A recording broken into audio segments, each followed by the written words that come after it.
So here I have my assortment of VR headsets that I have purchased over the years.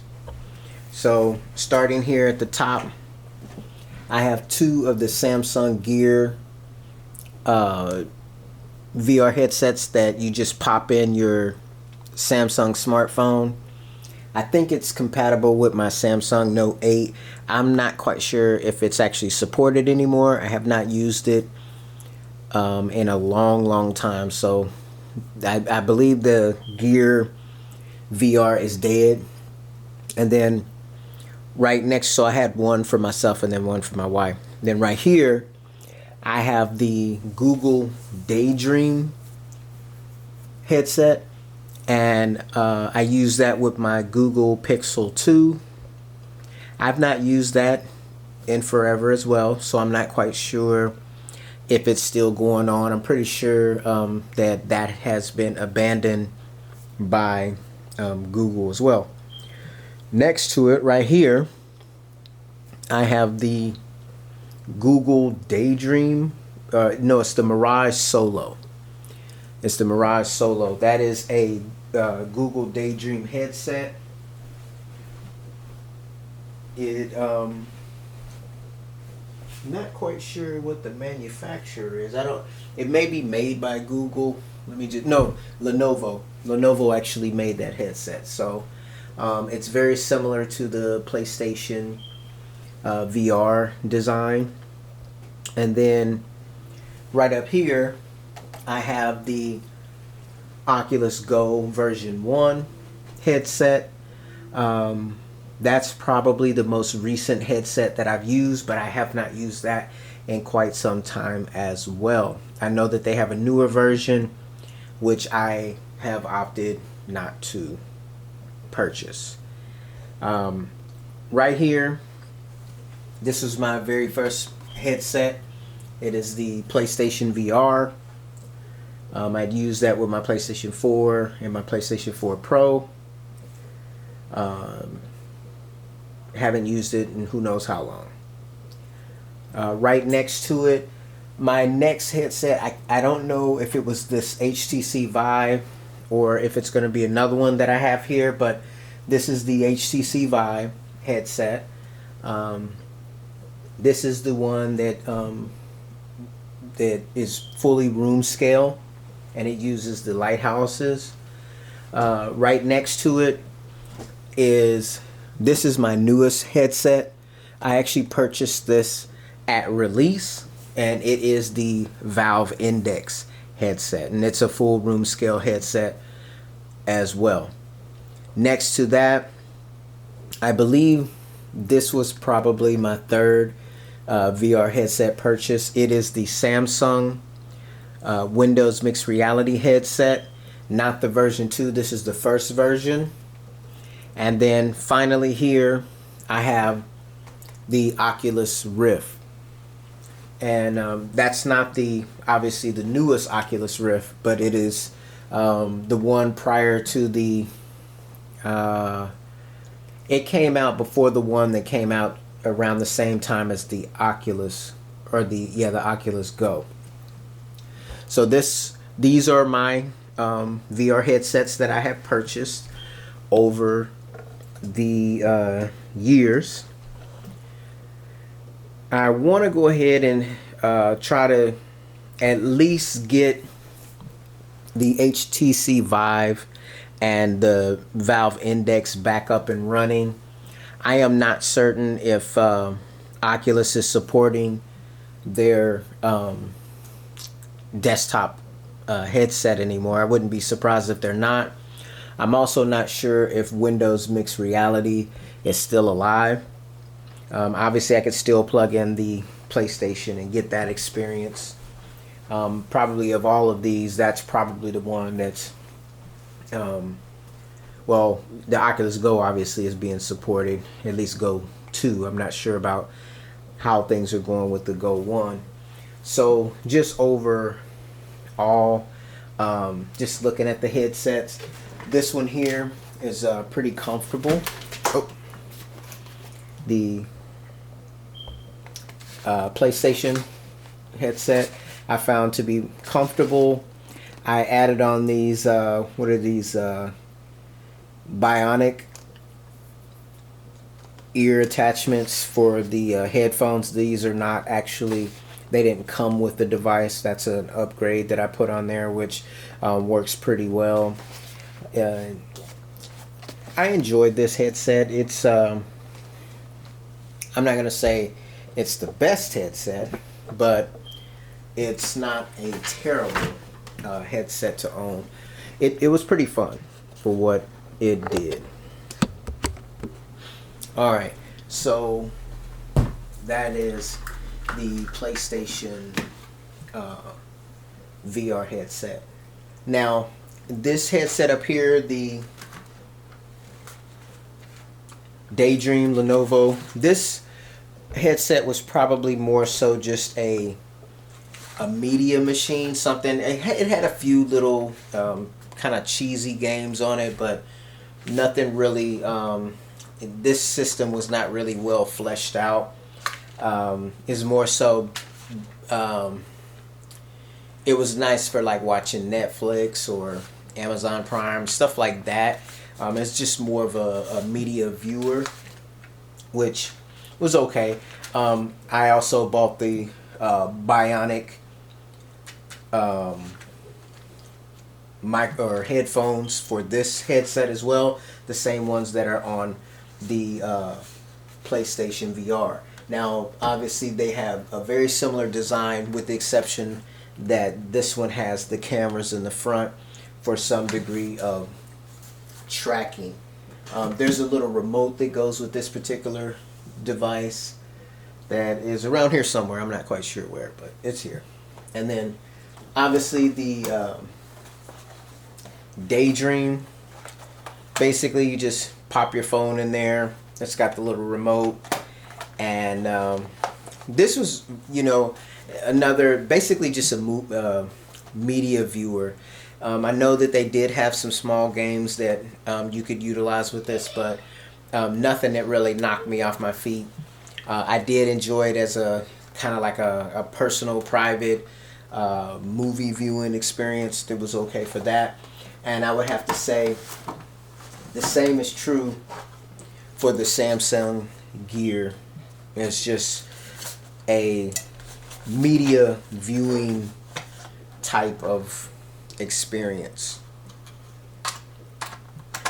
And the one thing that I didn't like about both the Google Daydream phone headset as well as the Samsung Gear is the fact that, you know, you would just run down your phone battery, so you wouldn't be able to utilize your phone if you use these devices extensively. So wasn't the best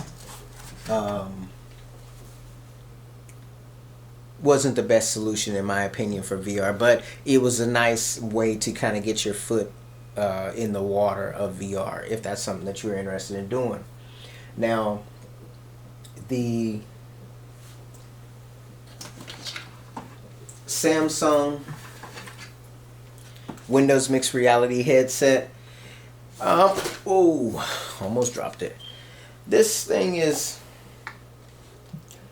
I don't know, it's okay. I wouldn't say that it was terrible, but at the same time, this was a desktop headset, and I wouldn't really put it as anywhere comparable to the HTC Vive, the Valve Index, or even the Oculus Rift, just due to content that was available, and then also you know, just overall experience, because the HTC Vive had a better room scale experience, though I believe this one had a better this one had better visuals, this one had better graphics. This one here just was a better room scale experience. Now, of all of these that I particularly own, the Valve Index was the top dog in regards to resolution. The Oculus Rift, This particular headset, it was okay. I didn't find it to be. It had some decent games when I first got it. It seemed like they were really back then. It really seemed like that they were really trying to have a how would I explain it? I guess if you were to compare, like, if you were to use the analogy of like Apple versus Windows or Mac or Microsoft, this would be like more of a Microsoft type product. Both of these, the Valve Index and the HTC Vive, more open, more just more of an open platform. But this at the time probably was a little bit more of a refined product as far as more focused. It had some specific games that went with it, and it felt like they were trying to build out an experience, which I believe is what eventually ended up becoming the Oculus Go. It's kind of like a closed platform for VR. It's convenient. Like, obviously this one wasn't as convenient as the Oculus Go, but what it was this was the foundation for what we know now as the Oculus Go and the Oculus Go 2. Is it? I may even be calling that the wrong thing. What is the name of that thing? No, sorry. I've been calling it the Oculus Go. It's the Oculus Quest. That's right. The Oculus Go was very similar to these types of devices, but they didn't require a phone. It's just more of a media viewer. Yeah, the Oculus Quest and Oculus Quest 2. So the Oculus, this one up here, is the Oculus Quest 1. I've been calling it by the wrong name. So anyway, the original Rift, basically all of the data that Oculus or Facebook, whichever, or Meta, whatever you want to call them, all of that they collected from the users, kind of pushed them in the direction of creating a mobile solution which would be more available for, I guess, more people, which is cool. I can't argue with that. It is more accessible, if you will, and it has a cheaper cost of entry than something like the HTC Vive or the Valve Index, or even probably by comparison the original Oculus Rift. Now, I'm gonna go ahead and go over the Valve Index next, because it's the newest one, but there's some things that are exclusive to the HTC Vive from when I was doing VR. I know the market has moved on from my time in VR, but this is just kind of like my my personal experience, because I've definitely not done VR in a year or more, probably longer than a year. Obviously I still own the headsets, but I have not been in VR in probably a year. Well, maybe with the exception, I maybe have fired up the Oculus Quest to maybe watch Netflix or something like that. I haven't been playing any games or doing any of that. So this Valve Index, of the headsets that I own, this is the highest. This one has the highest resolution. It's a very comfortable headset. I like the sound and the audio. I like the upgraded features as far as the magnetic insert for the visor. This fabric here is really comfortable when you're wearing the headset, and it's just overall, this for me was the most premium of all of the headsets that I purchased. I think the only thing that I wasn't super happy about, and I don't know, because I haven't been following VR for over a year now, I don't know if they've upgraded that to wireless, but If they did, that would be great, but I'm not quite sure. I haven't been dealing with VR like that. This right here is the HTC Vive. This is the one that I probably put the most miles on, that I use the most. As you can see on the top, I have the HTC Vive wireless adapter that has the PCIe card that plugs into the back of your PC, so that you can actually have full room scale wireless tracking. This right here was really nice. It doesn't have the resolution of the Valve Index, but the fact that you actually had full room scale with no wires, that was, you know, I mean, basically it was like the Oculus Quest before the Oculus Quest, but you actually had at the time a more powerful experience because of the fact your desktop PC was actually running this experience. Now, my first VR PC was an i7 6700K with a, I want to say a 1070 GPU, NVIDIA 1070 GPU. I think maybe 32 or 64 gigabytes of RAM. I'm not 100% sure. I'd have to fire up the computer to see what it is, because I still own that rig, but I haven't updated it. But I, you know, just kind of use it for side things now. Now, as I grew, I actually built a well, several years ago or a few years ago, I built a Threadripper PC that's not really built, it's more of a workstation PC. It wasn't really built for gaming, but I used it for gaming and for VR. And in that rig I have a 32 core, the Gen 2, I believe it's the Gen 2 Threadripper part, which has been basically rendered end of life by the update to Windows 11. So it will not be able to graduate onto Windows 11 without me, you know, kind of circumventing the rules of Microsoft.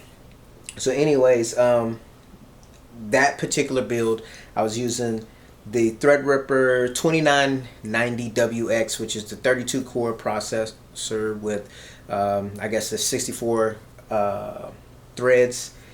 I have an NVIDIA Titan GPU inside of that particular build, and it has 64 gigabytes of RAM.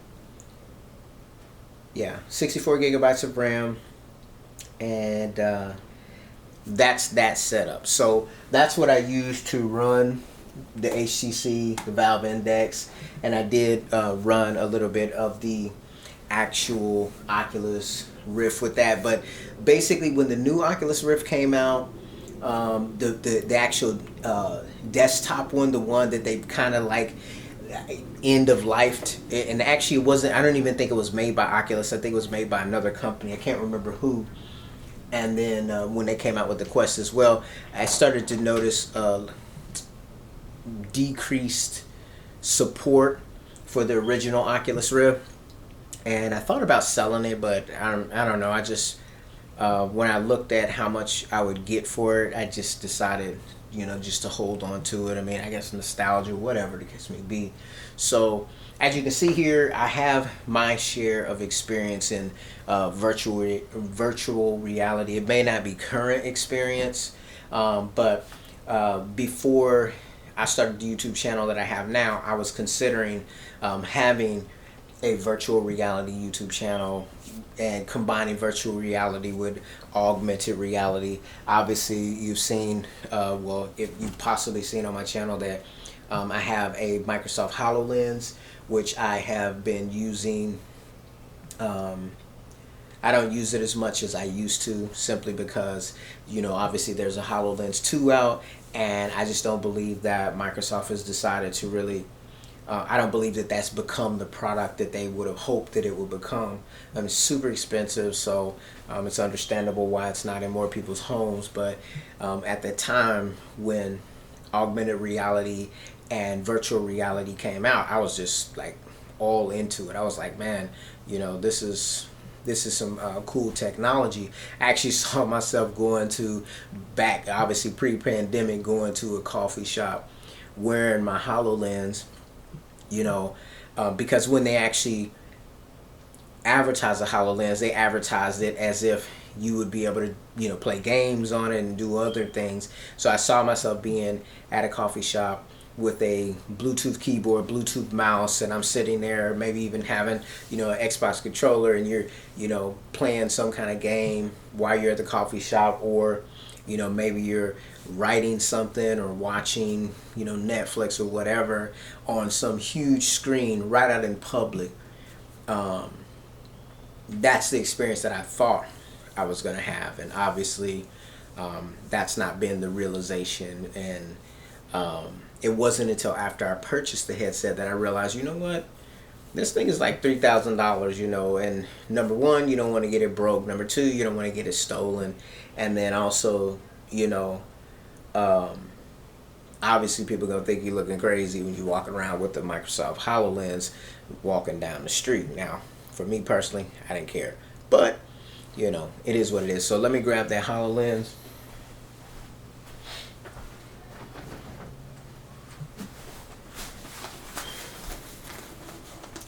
So this here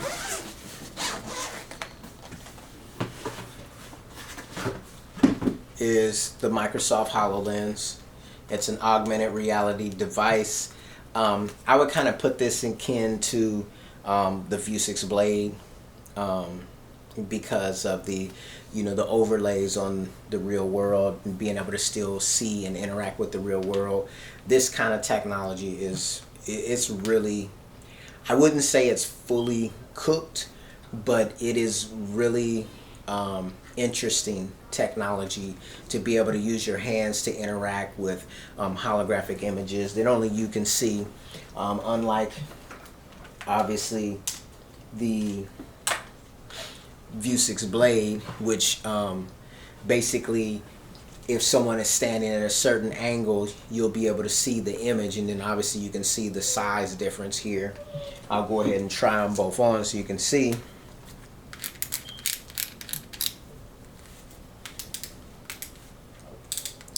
So this is, you know, what you're going to be looking like if you're walking around with a HoloLens. Now obviously this is Gen 1. Gen 2 looks a little bit different. It looks like Gen 2 would be a little bit more comfortable. Gen 1 I found to not be as comfortable as I would have liked. It's a little bit heavy and it can start to weigh on the bridge of the nose. So you're not going to be using this for a long period of time comfortably. The other thing is the battery life was probably like, you know, 2 hours or less for something like this, which is crazy because the newer version, they actually moved it over to an ARM processor. This has an Intel processor in it. So basically you have that 32 gigabyte, well, not 32 gigabyte, basically Intel architecture, x86 architecture versus ARM architecture. The new one has ARM architecture. However, it doesn't have better battery life, which is kind of crazy, so, and unfortunate. I was disappointed that they moved away from x86 architecture. Obviously now is a very different time than it was before. ARM is doing so much more powerful. You can just look at the Macintosh laptops or Apple laptops, and you can see that they're doing, you know, I mean, you're doing full video editing and that type of stuff on a Mac and getting excellent battery life by comparison to products that are supposedly more powerful but definitely less power efficient. So this here is the Vuzix Blade and what it looks like here. Definitely a little bit more presentable going out in public. Obviously some people may freak out because the device does have a camera on it. I would actually put a piece of chalk tape sometimes over the camera just to cover it up so that you know, I mean, people may think that, you know, like a person that breaks their glasses that puts tape on it, they may look at it you like that, but at least that way people won't necessarily be weirded out because the device does have a camera.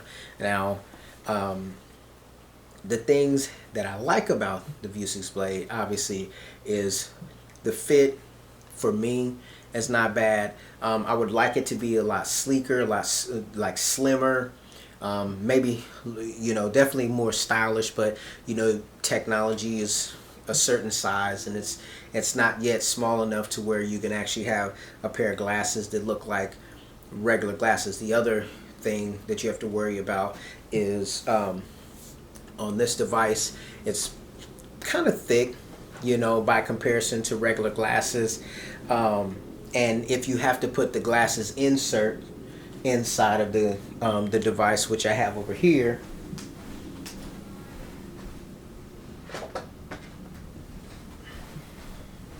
and I have a pretty strong correction, but if you look here and you look at the actual thickness, and this actually pops in behind the lens, so it gets to be kind of substantial. Personally, it doesn't bother me. Obviously, I have had people make comments to me when I've worn them out in public, but I'm not really one of those types of people that concerns themselves too much with what other people say and or think, and I kind of do my own thing. Anyways, what else do I want to bring up? I have another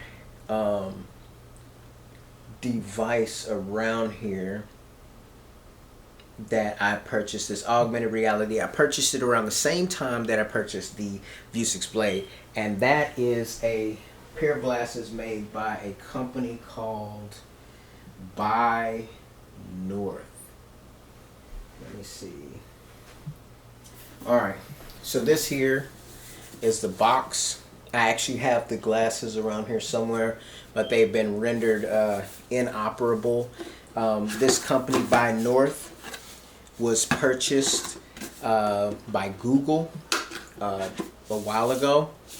And the benefit, I don't regret buying the ByNorth glasses, because once Google purchased the company, they actually, since they basically sunset the project, they gave everybody their money back. So I paid like, I don't know, $500 or something like that, maybe a little bit more, for these glasses. And after the company was basically, I guess, liquidated, sold to Google for whatever amount of money, they gave everyone a refund, and they sunset the device and the application that went with it. Now that particular, this ByNorth glasses, they actually look better in regards as far as glasses in comparison to the Vuzix Blade. They also came with a little ring that you could use to navigate the interface. Now the screen was so much smaller. The viewing angles was so much narrower, and the device did not have any of the functionality by comparison to the Vuzix Blade. You couldn't watch video on it. You couldn't, all of the different things. It didn't have a camera. It did have integrated Alexa, where you could actually, ask Alexa questions. It would basically kind of render to or go to your smartphone, but answer on the glasses. Let me see if I can actually find the glasses. So this here, if you look, this is what the ByNorth glasses came in, kind of a velour type case, charged by USB-C. This now Vuzix touts that they have in-case charging. This particular device actually had in-case charging, because if you open up here and you look at how it's actually configured, the ring comes off here, and there's a magnetic charger over here. And the same thing with the glasses. When they come out of the case, there's a magnetic charging right there. So they actually charged in the actual case. So a little bit of a, I would say probably a little bit more elegant design by comparison to the Vuzix as far as charging. There's a nice little hard case. And let me try the glasses on so you can see what they look like.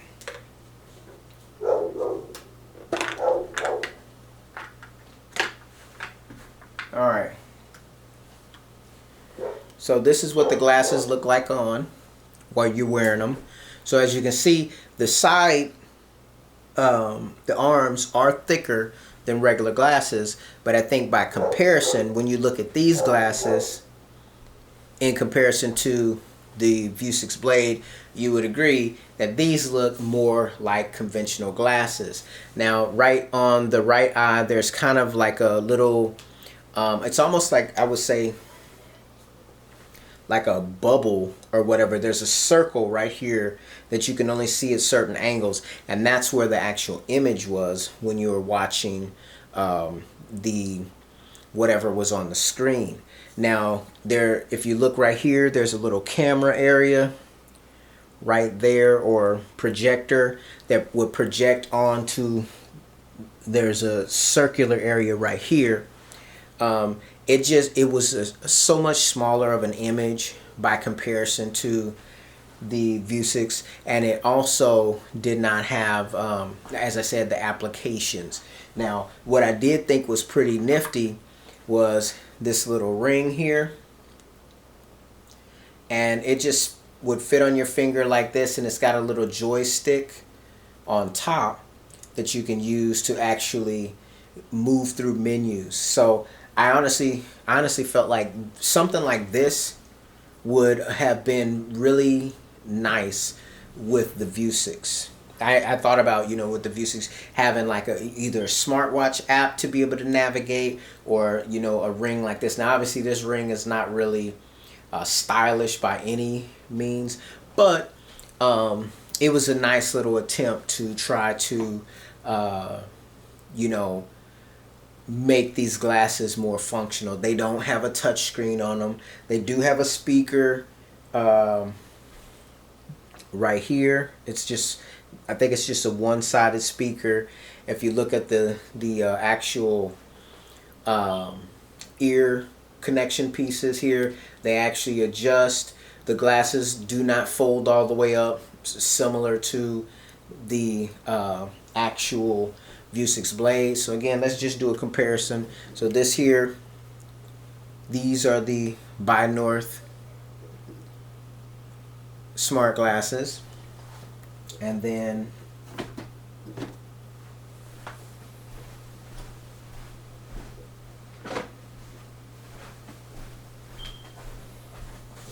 these are the Vuzix Blade smart glasses. So you see the difference. These look more like shades because the lenses are not completely transparent. In a well-lit room, it doesn't really bother me too much. Sometimes at my job, I'll be working in low light, and it is a little bit more challenging wearing these. But this particular setup here is, as you can see, pretty much fully transparent. When the light hits at a certain angle right there on that circular area where the image is projected, people would say like they saw like kind of like a glimmer in your eye or something like that. But for the most, they couldn't see anything. They couldn't see any parts of the image when I wore these glasses. As I said, this was a more aesthetically pleasing look, but the functionality was way lower than the Vuzix Blade. And being honest, if I had to choose between the two, I would still go with the Vuzix Blade over the North glasses, simply because of the functionality. Now, as I said, I think there's a time and a place for anything. The way that these function, where you could actually, well, in theory, you were supposed to be able to get like navigation directions. It showed the date, the time. I believe it did show like notifications on there on the small screen. They did have a few like interactive apps as well. Stuff like, you can watch scores on something, like sports. But other than that, it just really was not a well fleshed out offering. which is probably why it actually kind of fell by the wayside. But anyways, this is the North smart glasses. Moving on.